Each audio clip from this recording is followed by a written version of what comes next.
हाँ जी, क्या कर रहे हैं हम? Retire, right. रिटायरमेंट का मीनिंग क्या होता है? पार्टनरशिप फर्म के अंदर कोई पार्टनर है जो अब जा रहा है, जिंदा जा रहा है, ठीक है। तो ऐसे केस में, क्योंकि हमारे पास नेक्स्ट चैप्टर ऐसा भी आएगा जिसमें वो जिंदा नहीं रहेगा, मतलब डेथ ऑफ द पार्टनर पढ़ेंगे। तो अभी फिलहाल हम क्या कर रहे हैं कि वो पार्टनर जिंदा है और वो फॉर्म को छोड़ के जा रहा है। अब उसका रीजन कुछ भी हो सकता है, उसकी एज हो गई, छोड़ रहा है, या डिस्प्यूट हो गया, झगड़े हो गए, कुछ भी हो गया, एक्सवाइजेड कोई भी रीजन हो सकता है कि अब वो यहाँ से जा रहा है, ठीक है। तो अभी तक जब हम पार्टनरशिप फॉर्म पढ़ रहे थे तो हमारा मेन मेन पॉइंट क्या क्या थे, जिसका इफेक्ट उनके शेयर ऑफ प्रॉफिट पे पड़ता है।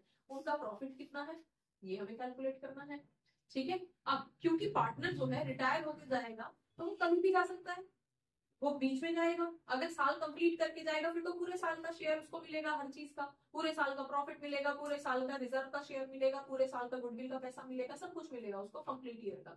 लेकिन कैलकुलेशन मेनली कहाँ होती है? जब वो बीच में जाता है, ठीक है। बीच में मीन्स हमारी 31 मार्च को कंप्लीट होगा फाइनेंशियल ईयर, लेकिन वो 30 सितंबर को जा रहा है, तो उसने इस पर्टिकुलर फाइनेंशियल ईयर में जो अब चल रहा है उसमें सिर्फ 6 महीने पूरे करे, तो प्रॉफिट भी उसको 6 महीने का ही मिलेगा, राइट। हो सकता है उसने सिर्फ एक ही महीना पूरा किया हो तो उसको प्रॉफिट सिर्फ 1 मंथ का ही मिलेगा, ठीक है। तो डिपेंड करेगा कि वो कितने दिन यहाँ पे है, उसके अकॉर्डिंग हम प्रॉफिट की कैलकुलेशन करेंगे। डन। तो पहला पार्ट तो हमारा, सपोज चलो हम ये पे कर लेते हैं, पहला जो हम कैलकुलेशन कर रहे हैं,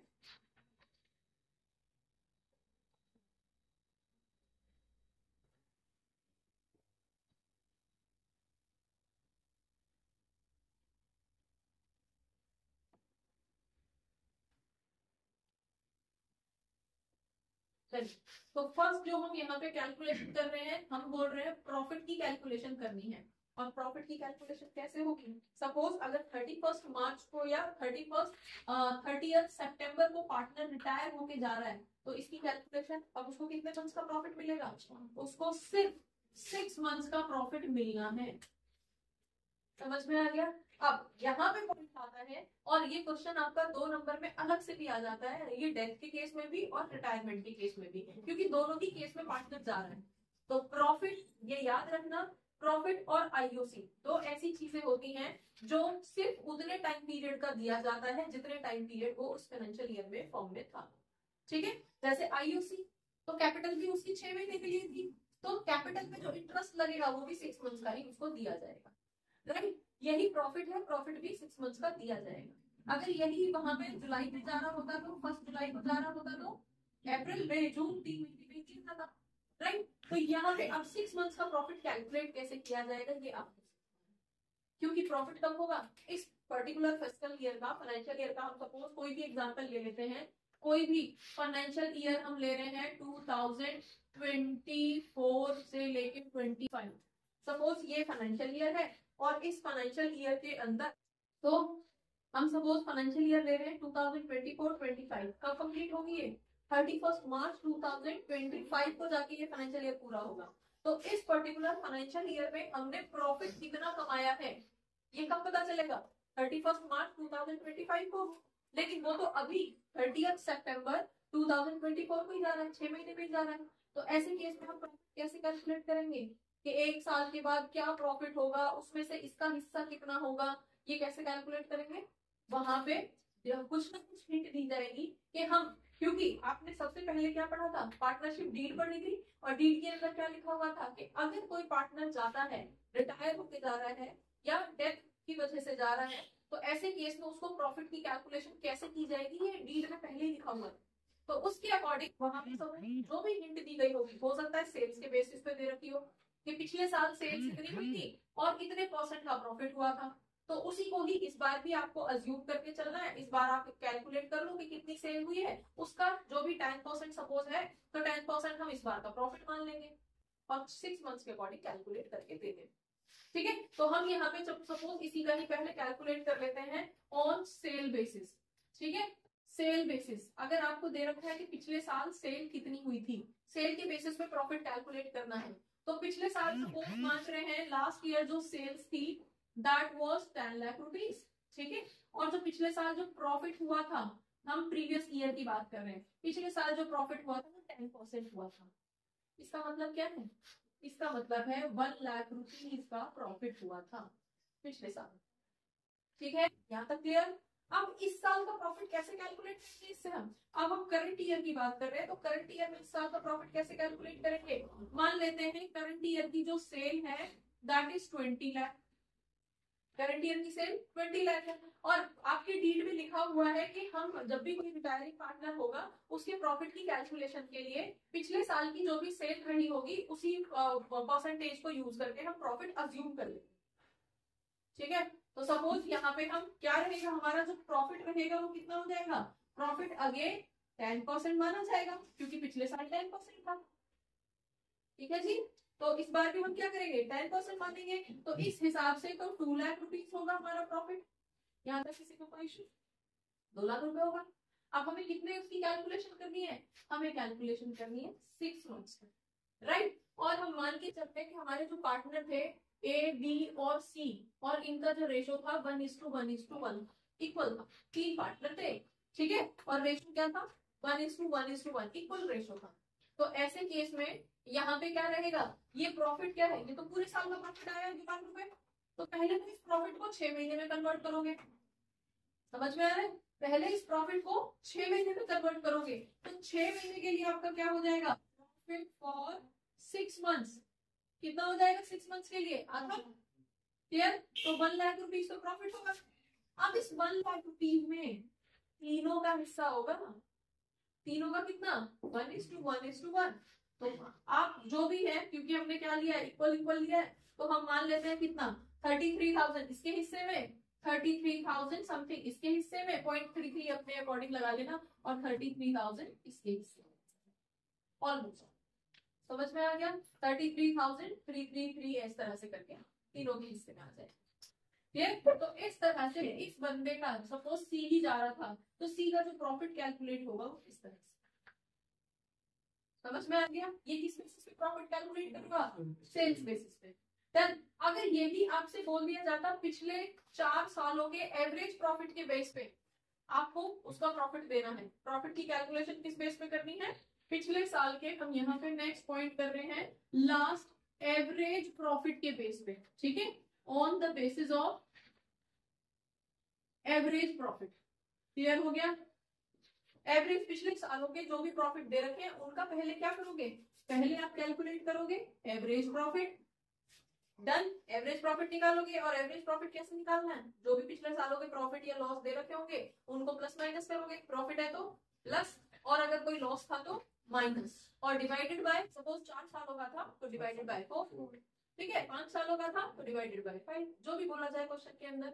तो वहां से पहले तो आप एवरेज प्रॉफिट निकालोगे और फिर अगेन वो एवरेज प्रॉफिट किसका है, पूरे साल का है और सारे पार्टनर्स का है ना, इस प्रॉफिट में सारे पार्टनर्स का हिस्सा है और ये जो प्रॉफिट क्या है साल का निकल के आया है। तो पहले तो उस प्रॉफिट को 6 मंथ्स में कन्वर्ट करोगे, ठीक है, तो यहाँ पे क्या रहेगा फॉर 6 मंथ्स कैलकुलेट करोगे, ठीक है, एंड देन आफ्टर, पहले इसको यहाँ पे 6 मंथ्स करोगे, देन आफ्टर सी का शेयर निकालोगे। समझ में आ गया, इस तरह से हम प्रॉफिट की कैलकुलेशन करते हैं। और ये एक इंपॉर्टेंट क्वेश्चन है जो एग्जाम के अंदर 2 से 3 नंबर के अंदर अलग से दे दिया जाता है, irrespective of admission of partner, retirement of partner, ऐसा कुछ भी नहीं है, सिंपली एक क्वेश्चन दे दिया जाएगा 2 से 3 नंबर का जिसमें बता दिया जाएगा कि इस तरह से कैलकुलेशन करनी है, मतलब प्रॉफिट निकाल के बताइए कि कितना प्रॉफिट दिया जाएगा उसको, ये पार्टनर जा रहा है, रिटायर होके जा रहा है या डेथ होके जा रहा है, जो भी है, और इसकी जरूरत डालें। समझ में आ गया, क्लियर है। तो इसको जो पैसा दिया जा रहा है वो किसके नाम पे जा रहा है, कहाँ से, एंट्री क्या हो जाएगी, इसकी जर्नल एंट्री बता देना जरा, क्या रहेगी जर्नल एंट्री, इसको क्या दिया जा रहा है प्रॉफिट, और पार्टनर का प्रॉफिट कौन से अकाउंट पे लिखा जाता है, एप्रोप्रिएशन में लिखा जाता है भाई, एप्रोप्रिएशन में दिखाया जाता है। तो क्या करोगे यहाँ पे साइड लिखा जाता है एप्रोप्रिएशन अकाउंट में, 2 साइड में इसका प्रॉफिट दिखा जाएगा। तो एंट्री क्या हो जाएगी यहाँ पे, profit and loss appropriation account debit to C's capital account, C के कैपिटल अकाउंट में इस पैसे को भेज दिया जाएगा। और ये जो भी इसकी टोटल अमाउंट आएगी उसको हम क्या बोलते हैं, loan account, seize loan account, ठीक है, क्यों, क्योंकि वो जिंदा है, और अगर बी डेथ का केस होता तो फिर सी का एग्जीक्यूटर का अकाउंट बनता, तो फिर हम लिखते हैं सी एग्जीक्यूटर अकाउंट। समझ में आ गया? तो इस तरह से हम यहाँ पे प्रॉफिट की कैलकुलेशन रिटायरमेंट के अंदर करते हैं। डन? ठीक है। अब इसके अलावा लाइक हमारे पास रिटायरमेंट के जो बेसिक क्वेश्चन थे, इनिशियल वाले थे, उसको किस तरह से करेंगे?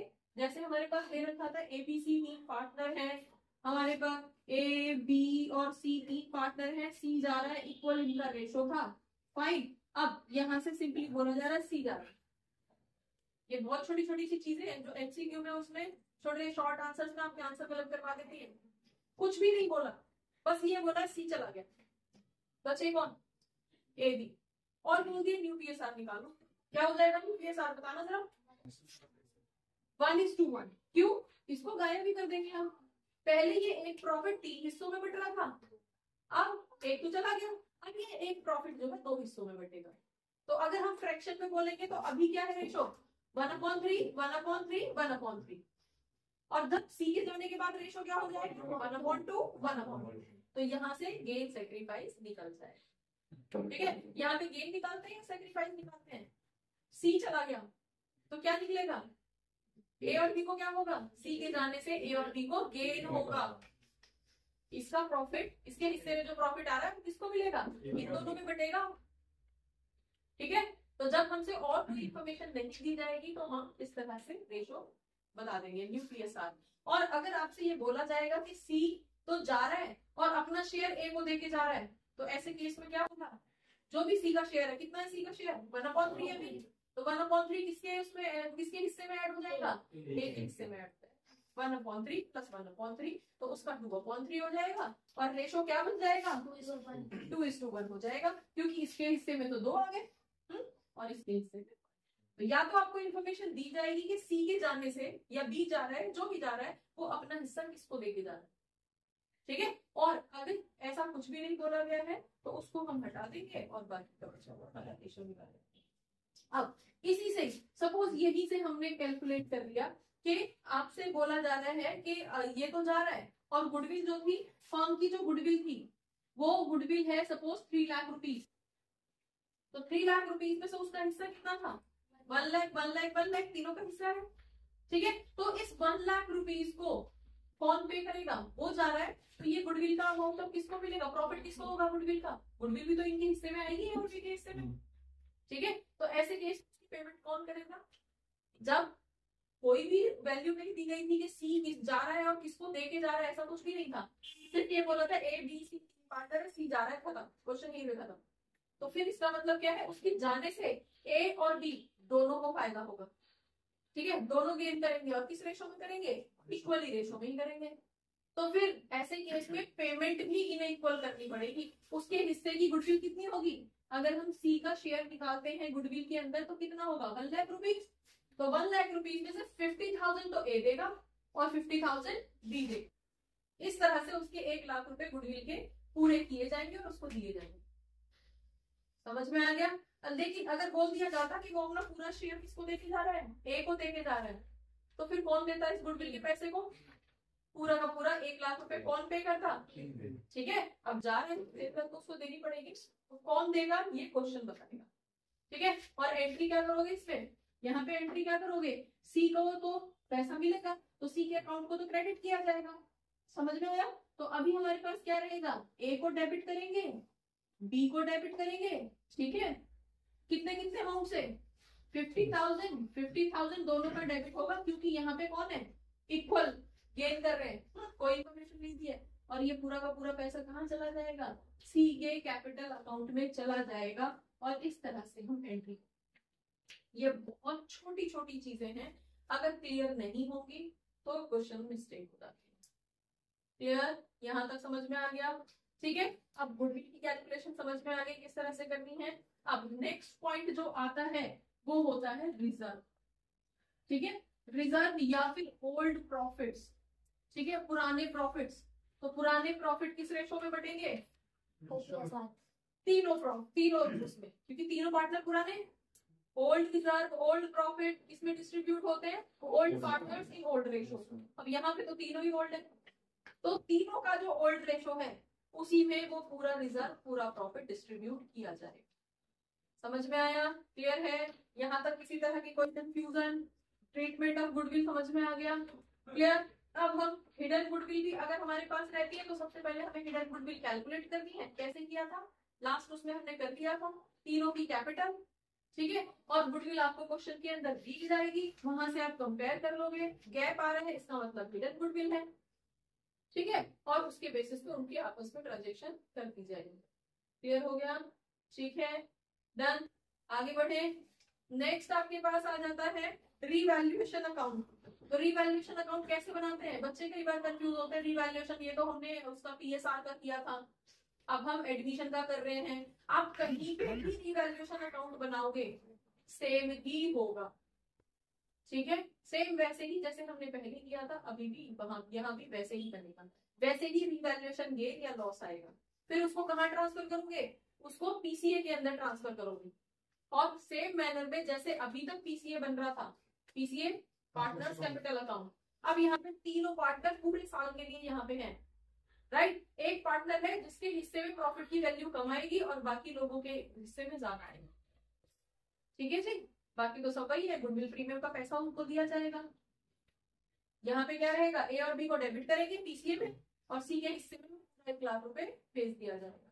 किसके हिस्से में कितना प्रॉफिट आ रहा है, तो कैपिटल थी, वो सारी चीजें जैसे अभी तक हमारा पीसीए बन रहा था सेम बने, और उसके बाद में बैलेंस, ठीक है। अब यहाँ पे एक और पॉइंट आ जाता है लास्ट में, कैश। जब हम बैलेंस शीट बनाएंगे, ये एक ओवरव्यू है पूरे चैप्टर का। जब हम बैलेंस शीट बनाएंगे तो जब हम एडमिशन कर रहे थे तो ओपनिंग कैश की वैल्यू जो भी दे रखी थी उसमें कैश प्लस हो रहा था, क्योंकि नया पार्टनर गुडविल का पैसा लेके आया है और अपनी कैपिटल का पैसा लेके आया है, तो कैश बढ़ रहा था। लेकिन अब यहाँ पे क्या होगा? यहाँ पे कैश जाएगा, क्योंकि गुडविल का पैसा उसको दिया जाएगा। अब गुडविल का पैसा तो आपस में ही सेटल हो गया, एक के अकाउंट से कट के दूसरे में चला गया। लेकिन जो उसको टोटल अमाउंट देना है, सी अगर जा रहा है तो सी का एक लमसम अमाउंट तो आएगा ना लास्ट में जाके। क्या बोलते हैं उसको? पीसीए के अंदर, पीसीए के अंदर सपोज सी जा रहा है तो सी लोन अकाउंट, जिसको हम क्लोजिंग कैपिटल नहीं बोलते, अब क्लोजिंग नहीं है, अब तो इसका फाइनल है, ठीक है। तो उसको हम क्या बोल देते हैं? उसको हम लोन अकाउंट। तो सी का जो लोन अकाउंट होगा, जो उसकी पेमेंट करनी है, करोगे ना, तो वो अमाउंट यहाँ से माइनस हो जाएगा, ठीक है। सी लोन, क्लियर हो गया? तो कैश यहाँ पे डिक्रीज करे अगर कैश में पेमेंट होगी तो, और अगर नहीं होगी तो, क्योंकि क्वेश्चन आपसे बोलेगा कि इमीडिएट पे करना है। कई बार क्वेश्चन आपसे बोलेगा कि सपोज 5,10,000 रुपए आ रहे हैं, तो 10,000 को अभी पे कर दिए, 5 लाख बाद में करेंगे, तो सिर्फ 10,000 माइनस होगा।